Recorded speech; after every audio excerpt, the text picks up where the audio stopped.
ನಮಸ್ಕಾರ ಸ್ನೇಹಿತರೆ. Israel Iran ಸಂಘರ್ಷ ತಾರಕಕ್ಕೇರುತ್ತಿರೋ ಟೈಮ್ನಲ್ಲಿ ಇರಾನ್ ತನ್ನ ಪಾಲಿನ ಬ್ರಹ್ಮಾಸ್ತ್ರವನ್ನು ಹೊರತೆಗೆದಿದೆ. ತನ್ನ ಅತ್ಯಂತ ನಿಖರ ಹಾಗೂ ಪವರ್ಫುಲ್ ಅಲ್ಟ್ರಾ ಹೆವಿ ಸ್ಟ್ರಾಟಜಿಕ್ ಮಿಸೈಲ್ನ ಇಸ್ರೇಲ್ ಮೇಲೆ ಪ್ರಯೋಗ ಮಾಡೇ ಬಿಟ್ಟಿದೆ. ಆಗಿದಾಗಲಿ ಅಂತ ಇಸ್ರೇಲ್ ಹೃದಯ ಭಾಗದಲ್ಲಿ ಆಸ್ಪತ್ರೆಗೆ ಬಂದು ಬಿದ್ದಿರೋದು ಇದೇ ಅಪಾಯಕಾರಿ ಕ್ಷಿಪಣಿ.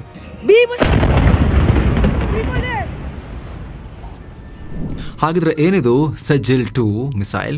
ಇರಾನ್ ರೆವಲ್ಯೂಷನರಿ ಗಾರ್ಡ್ ಕೋರ್ಗಳು ಈ ಮಿಸೈಲ್ ಪ್ರಯೋಗಿಸಿ ಹಿಗ್ಗಿ ಕುಣಿತಾ ಇರೋದು ಯಾಕೆ? ಈಗ ಇಸ್ರೇಲ್ ಏರ್ ಡಿಫೆನ್ಸ್ ಸಿಸ್ಟಮ್ ಇದನ್ನ ಯಾಕೆ ತಡೆಯಕ್ಕಾಗಿಲ್ಲ ಪೂರ್ತಿಯಾಗಿ? ಈ ಮಿಸೈಲ್ ಅಭಿವೃದ್ಧಿಯಲ್ಲಿ ಚೀನಾ ಪಾತ್ರ ಏನು ಎಲ್ಲವನ್ನ ಹೇಳ್ತಾ ಹೋಗ್ತೀವಿ. ಕಡೆ ತನಕ ಮಿಸ್ ಮಾಡಿದೆ ನೋಡಿ. ಅದೇ ರೀತಿ ಈ ಸಂಘರ್ಷದ ಬಗ್ಗೆ ಬ್ಯಾಕ್ ಟು ಬ್ಯಾಕ್ ಅಪ್ಡೇಟ್ಸ್ ಪಡ್ಕೊಳ್ಳೋಕೆ mastmaga.comಗೆ ಸಬ್ಸ್ಕ್ರೈಬ್ ಆಗೋದನ್ನ ಯಾವುದೇ ಕಾರಣಕ್ಕೂ ಮರಿಬೇಡಿ ಸ್ನೇಹಿತರೆ. ಬ್ರಹ್ಮಾಸ್ತ್ರ ತೆಗೆದ ಇರಾನ್. ಸ್ನೇಹಿತರೆ, ಇಸ್ರೇಲ್ ಇರಾನ್ನ ಅರಾಕ್ ಅಣು ಕೇಂದ್ರದ ಮೇಲೆ ದಾಳಿ ಮಾಡಿದ ಬೆನ್ನಲ್ಲೇ ಅದಕ್ಕೆ ಪ್ರತಿಕಾರವಾಗಿ ಇರಾನ್ನ ಖಾಮೆನೈ ತಮ್ಮ ಅಲ್ಟ್ರಾ ಹೆವಿ ಮಿಸೈಲ್ ಅನ್ನ ಹೊರತೆಗೆದಿದ್ದಾರೆ. ಗುರುವಾರ ಟ್ರೂ ಪ್ರಾಮಿಸ್ 3 ಹೆಸರಲ್ಲಿ ಇರಾನ್ ತನ್ನ ಹೊಸ ಆಫೆನ್ಸಿವ್ ಆಪರೇಷನ್ ಶುರು ಮಾಡಿದೆ. ಮೇ 12ನೇ ತಾರೀಕು ಸಂಘರ್ಷ ಶುರುವಾದ ಬಳಿಕ ಇದು ಇರಾನ್ ಮಾಡ್ತಿರೋ 12ನೇ ಸುತ್ತಿನ ದಾಳಿ. ಈ ದಾಳಿಯನ್ನು ತನ್ನ ಸೆಜಿಲ್ 2 ಅಲ್ಟ್ರಾ ಹೆವಿ ಮಿಸೈಲ್ ಹಾರಿಸೋದರ ಮೂಲಕ ಶುರು ಮಾಡಿದ್ದಾರೆ. ಇದಕ್ಕೆ ಅಶೂರ ಮಿಸೈಲ್ ಅನ್ನೋ ಹೆಸರು ಕೂಡ ಇದೆ. ತನ್ನ ಮೊದಲ ದಾಳಿಯಲ್ಲೇ ಈ ಮಿಸೈಲ್ ಇಸ್ರೇಲ್ ಒಳಗೂ ಆತಂಕವನ್ನ ಸೃಷ್ಟಿಸಿದೆ. ಇಸ್ರೇಲಿ ಪಡೆಗಳು ಈ ಮಿಸೈಲ್ನ ಗಾಳಿಯಲ್ಲೇ ಹೊಡೆದವು. ಆದರೂ ಕೂಡ ಇದರ ಸ್ಫೋಟದ ತೀವ್ರತೆ ಶಾಕ್ ವೇವ್ಸ್ಗೆ ಇಸ್ರೇಲ್ನ ಸೊರೋಕಾ ಮೆಡಿಕಲ್ ಸೆಂಟರ್ ಅಥವಾ ಆಸ್ಪತ್ರೆ ಹಾಗೂ ಅದರ ಸುತ್ತಮುತ್ತ ಕಟ್ಟಡಗಳಿಗೆ ಡ್ಯಾಮೇಜ್ ಆಗಿದೆ.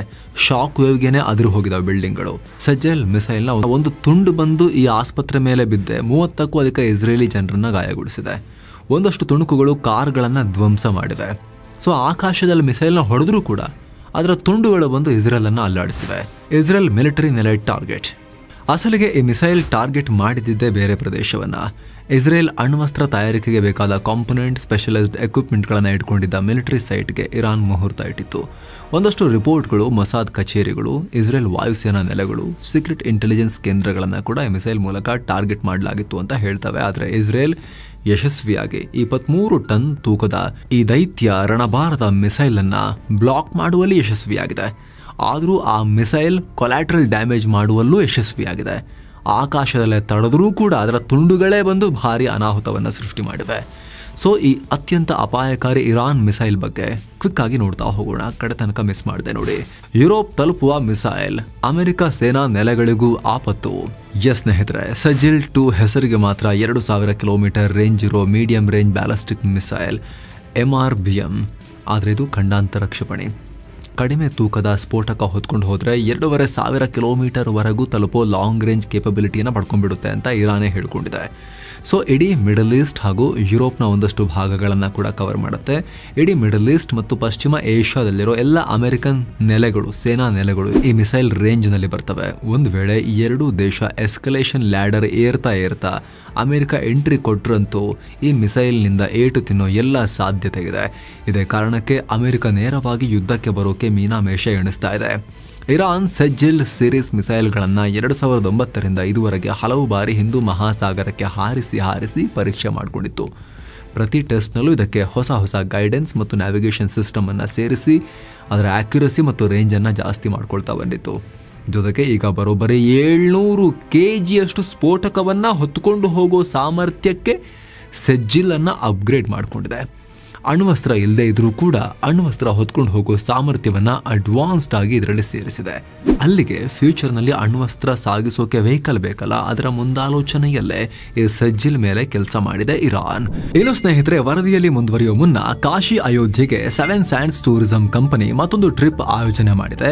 ಆಫರ್ ಪ್ರೈಸ್ ಕೇವಲ 36,500. Kashi Ayodhya Triveni Sangam Gaya Bodh Gaya 4 night 5 days trip. ಇದು ಪ್ಯಾಕೇಜ್ ನಲ್ಲಿ flight tickets, 3 star hotel stay, all meals, ದೇವರ darshan, AC transport, boating, auto charges, 24/7 Kannada tour manager ಸೌಲಭ್ಯ, ಹಿರಿಯ ನಾಗರಿಕರಿಗೆ ವಿಶೇಷವಾದ ಕೇರ್ ಎಲ್ಲ ಇರುತ್ತೆ. ಹೊರಡೋ ದಿನ 17 ಜುಲೈ 2025. ಕೆಲವೇ ಸೀಟುಗಳು ಲಭ್ಯ. ಆಸಕ್ತರು ಈ ನಂಬರ್ಗೆ ಕಾಲ್ ಮಾಡಿ ನಿಮ್ಮ ಸೀಟನ್ನ ಕೂಡ ಬುಕ್ ಮಾಡಿ. ಬನ್ನೀಗ ವರದಿಯಲ್ಲಿ ಮುಂದುವರಿಯೋಣ. ರಾಕೆಟ್ ಗಾತ್ರ, ಮಿಂಚಿನ ವೇಗ.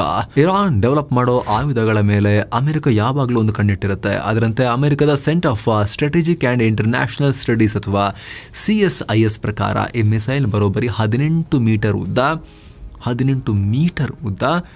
1.25 ಮೀಟರ್ ಡಯಾಮೀಟರ್ ಅನ್ನು ಹೊಂದಿದೆ. ಅಂದರೆ ಇದಕ್ಕೆ ತಬ್ಬೋಕೆ ಇಬ್ಬರು ಬೇಕು, ಫುಲ್ ಕೈಯನ್ನು ಸ್ಪ್ರೆಡ್ ಮಾಡಿ ಹಿಡ್ಕೋಬೇಕು ಅಂದರೆ ಇಬ್ಬರು ಬೇಕು. ಆಗಲೇ ಹೇಳಿದ ಹಾಗೆ ಇದರ ತೂಕ ಸುಮಾರು 23 ಟನ್, 23,600 kg ಪೇಲೋಡ್. ಅಂದರೆ ಸ್ಫೋಟಕ ಹೊತ್ಕೊಂಡು ಹೋಗೋ ಸಾಮರ್ಥ್ಯ, 700 kg ತೂಕದ ಸ್ಫೋಟಕವನ್ನೇ ಹೊತ್ಕೊಂಡು ಹಾರುತ್ತೆ ಇದು. ಮಿಸೈಲ್ ತೂಕ 35 ಪಟ್ಟು ಜಾಸ್ತಿ ಇದಕ್ಕಿಂತನೂ. ಯಾಕಿರ್ಬೋದು? ಇದಕ್ಕೆ ಮುಖ್ಯ ಕಾರಣ ಇದೊಂದು solid fuel dual stage missile. ಅಂದರೆ ಘನ ಇಂಧನ ಬಳಸೋ ರಾಕೆಟ್ ರೀತಿ 2 ಸ್ಟೇಜ್ಗಳನ್ನು ಹೊಂದಿರೋ ಕ್ಷಿಪಣಿ. ಈ ಹಿಂದೆ ಇರಾನ್ ಶಹಾಬ್ ಅನ್ನೋ ಲಿಕ್ವಿಡ್ ಪ್ರೊಪಲ್ಷನ್ ಮಿಸೈಲ್ ಇಟ್ಕೊಂಡಿತ್ತು. ಅವುಗಳ ಜಾಗದಲ್ಲಿ ಈಗ ಈ ಅಲ್ಟ್ರಾ ಹೆವಿ ಸಾಲಿಡ್ ಕ್ಷಿಪಣಿಯನ್ನು ತಯಾರು ಮಾಡ್ತಿದ್ದಾರೆ.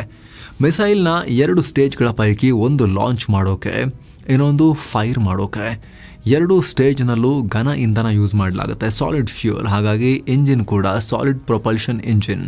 ಈ ಹಿಂದೆ ಶಹಾಬ್ ಸೀರೀಸ್ನ ಮಿಸೈಲ್ಗಳ ರೀತಿ ಸೆಜ್ಜಿಲ್ ಮಿಸೈಲ್ ಕೂಡ ಮ್ಯಾಕ್ 7 ಅಂದರೆ ಶಬ್ದಕ್ಕಿಂತ 7 ಪಟ್ಟು ವೇಗದಲ್ಲಿ ನುಗ್ಗುತ್ತೆ.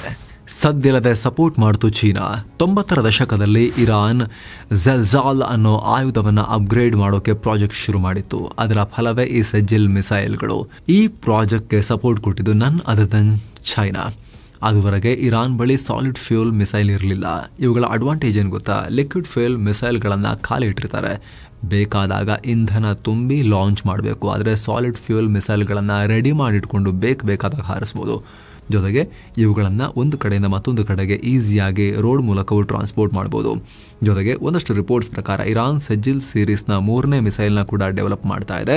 ಇದು 3 ಸ್ಟೇಜ್ಗಳ ವರ್ಷನ್, 4,000 ಕಿಲೋಮೀಟರ್ಗಳ ಎಕ್ಸ್ಟೆಂಡೆಡ್ ರೇಂಜ್ ಇರೋ ಮಿಸೈಲ್. ಸೊ ಸದ್ಯಕ್ಕೆ ಇರಾನ್ನ ದೊಡ್ಡ ಬಲವೇ ಈ ಸೆಜ್ಜಿಲ್ ಬ್ಯಾಲಿಸ್ಟಿಕ್ ಮಿಸೈಲ್ಗಳು. ಅದರಲ್ಲೂ ಡಿಟರೆನ್ಸ್ಗೆ ಅಂತ ಇರಾನ್ ಬಳಿ ಉಳ್ಕೊಂಡಿರೋದು ಈ ಸೆಜ್ಜಿಲ್ ಮಿಸೈಲ್ ಮಾತ್ರ. ಇದೇ ಕಾರಣಕ್ಕೆ ಈ ಕಡೆಯ ಬ್ರಹ್ಮಾಸ್ತ್ರವನ್ನ ಕೂಡ ಇರಾನ್ ಪ್ರಯೋಗ ಮಾಡಿರೋದು ಮಹತ್ವ ಪಡ್ಕೊಳ್ತಾ ಇದೆ. ಈ ಮಿಸೈಲ್ನ ಅತಿ ದೊಡ್ಡ ಸ್ಟ್ರೆಂತ್, ಒಂದು ಸಲ ಇದು ಲಾಂಚ್ ಆದರೆ ಹುಡುಕಿ ಹೊಡೆಯೋದು ಕಷ್ಟ ಅಂತ. ಗಾತ್ರ ದೊಡ್ಡದಿರೋದ್ರಿಂದ ಒಂದು ವೇಳೆ ಗಾಳಿಯಲ್ಲಿ ಇಂಟರ್ಸೆಪ್ಟ್ ಆದರೂ ಕೂಡ ಇದರ ತುಣುಕುಗಳೇ ದೊಡ್ಡ ಡ್ಯಾಮೇಜ್ ಮಾಡೋ ಸಾಮರ್ಥ್ಯವನ್ನು ಹೊಂದಿವೆ, ಈಗ ಇಸ್ರೇಲ್ನಲ್ಲಿ ನಾವು ನೋಡಿರೋ ರೀತಿಯಲ್ಲಿ. ಸೊ ಇರಾನ್ ಈ ಮಿಸೈಲ್ನ ಯಾವ ರೀತಿ ಬಳಸ್ಕೊಳ್ಳೋಕೆ ಇಸ್ರೇಲ್ ಅವಕಾಶ ಕೊಡುತ್ತಾ ಅನ್ನೋದು ಈಗಿರೋ ಪ್ರಶ್ನೆ. ಜೊತೆಗೆ ಸ್ನೇಹಿತರೆ, ಇಸ್ರೇಲ್ ಏನು ಮಾಡ್ತಿದೆ, ಇರಾನ್ನ ಮಿಸೈಲ್ ಲಾಂಚಿಂಗ್ ಫೆಸಿಲಿಟಿಗಳನ್ನೇ ಹುಡುಕಿ ಡ್ಯಾಮೇಜ್ ಮಾಡ್ತಾ ಇದೆ. ಆದರೆ ಈ ಸೆಜ್ಜಿಲನ್ನು ವೆಹಿಕಲ್ ಮೌಂಟ್ ಮಾಡಿ ಬೇಕಾದಲ್ಲಿಗೆ ಸಾಗಿಸ್ಬಿಟ್ಟು ಅಲ್ಲಿಂದ ಫೈರ್ ಮಾಡ್ಬೋದು. ಹಾಗಾಗಿ ಲಾಂಚ್ ಫೆಸಿಲಿಟಿ ಒಂದೇ ಕಡೆ ಇದ್ರೆ ಹುಡುಕಿ ನಾಶ ಮಾಡಿದ್ರಾಯ್ತು. ಆದರೆ ಸೆಜ್ಜಿಲನ್ನು ವೆಹಿಕಲ್ ಮೌಂಟ್ ಕೂಡ ಮಾಡಿ ಲಾಂಚ್ ಮಾಡ್ಬೋದಾಗಿರೋದ್ರಿಂದ ಆ ವೆಹಿಕಲನ್ನು ಎಲ್ಲಿಗೆ ಬೇಕಾದರೂ ಟ್ರಾನ್ಸ್ಪೋರ್ಟ್ ಮಾಡಬಹುದು. ಒಂದು ಫೈರ್ ಮಾಡಿದಾಗ ಅದರ ಪಥವನ್ನು ಗುರುತಿಸಿ ರಡಾರ್ನಲ್ಲಿ ಓಕೆ ಇಲ್ಲಿದೆ ಅಂತ ಹೇಳಿ ಇಸ್ರೇಲ್ ಅಲ್ಲಿಗೆ ಹೊಡೆಯೋಕೆ ಹೋಗಬೇಕಾದ್ರೆ ಆ ವೆಹಿಕಲ್ನ ಬೇರೆ ಕಡೆಗೆ ಮೂವ್ ಮಾಡಿರ್ಬೋದು. ಹಾಗಾಗಿ ಇದು ಇಸ್ರೇಲ್ ಪಾಲಿಗೆ ದೊಡ್ಡ ಚಾಲೆಂಜ್ ಆಗಿ ಪರಿಣಮಿಸ್ತಾ ಇದೆ. ಇದು ದೊಡ್ಡ ಕಡೆಯ ಚಾಲೆಂಜ್ ಇಸ್ರೇಲ್ ಪಾಲಿಗೆ ಇರಾನ್ ಕಡೆಯಿಂದ ಬರ್ತಿರೋದು. ಕಡೆಯ ಅಂತಿಮ ದೊಡ್ಡ ಅಸ್ತ್ರವನ್ನು ಇರಾನ್ ಈಗ ಪ್ರಯೋಗ ಮಾಡಿದೆ. ಸೊ ಇದನ್ನು ಹೇಗೆ ಫೇಸ್ ಮಾಡುತ್ತೆ ಇಸ್ರೇಲ್, ಇದು ಇರಾನ್ಗೆ ಏನು ಅಡ್ವಾಂಟೇಜ್ ತಂದುಕೊಡುತ್ತೆ, ಯುದ್ಧ ಹೆಂಗೆ ಸಾಗುತ್ತೆ ಅನ್ನೋದೇ ಈಗಿರೋ ಕುತೂಹಲ. ಇದಕ್ಕೆ ಸಂಬಂಧಪಟ್ಟಂತೆ ಪ್ರತಿ ಅಪ್ಡೇಟ್ಸ್ನ ನಿಮಗೆ ನಾವು ತಲುಪಿಸ್ತಾನೆ ಹೋಗ್ತೀವಿ. ಇನ್ನೂ ಕೂಡ ಸಬ್ಸ್ಕ್ರೈಬ್ ಮಾಡಿಲ್ಲ ಅಂದರೆ ಸಬ್ಸ್ಕ್ರೈಬ್ ಮಾಡಿ, ಈ ಚಾನಲ್ಗೆ ಪಕ್ಕದ ಬೆಲ್ ಐಕಾನ್ ಮೇಲೆ ಕ್ಲಿಕ್ ಮಾಡೋದನ್ನು ಮರಿಬೇಡಿ ಅಂತ ನಿಮ್ಮಲ್ಲಿ ನಮ್ಮ ಮನವಿ. ಮತ್ತೆ ಭೇಟಿ ಆಗ್ತಿರೋಣ. ನಮಸ್ತೆ.